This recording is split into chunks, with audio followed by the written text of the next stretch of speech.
you're based in Canada. We have a lot of Bret Hart fans watching. What was it like working with him and Jim Neidhart?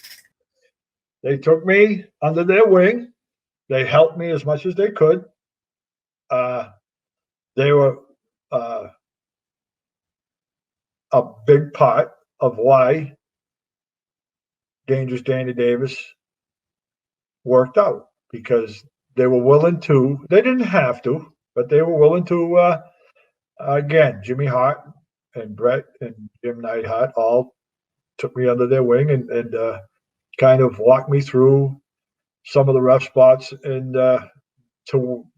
Bret Hart speaks for himself. I mean, he's a hell of an athlete. He comes from a wrestling background that is second to none.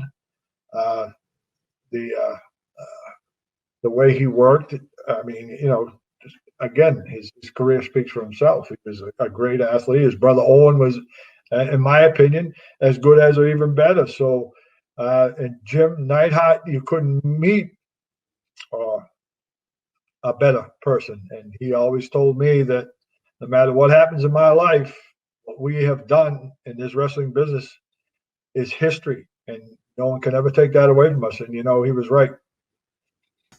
And as far as the British Bulldogs, they were known for their ribs and sometimes roughing up the less experienced wrestlers. Did they treat you pretty good? Yes. There was a match with myself, and it was a tag match, obviously. And Tom, the Dynamite Kid, his name was Tom, asked me if I would stand in the corner on the top rope and let him suplex me off the top rope. And I said yes. And he didn't hurt me at all. I mean, as far as the ribbing and they were, in my opinion, they were notorious for their ribs, and sometimes the ribs weren't funny. Sometimes, and I don't know whether it's because they were British, the way they did their ribs, and sometimes they went too far. But no, I can't say that they weren't bad people. They weren't cruel, but they understood that this was their livelihood. They had family, and if you weren't able to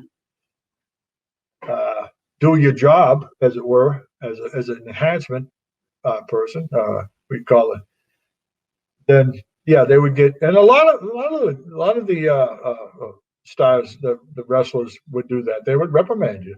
Your most famous match is, of course, the WrestleMania III match where you pinned the Bulldogs for the win. Do you have any specific memories of going out there at the Silverdome? Yes. It goes back to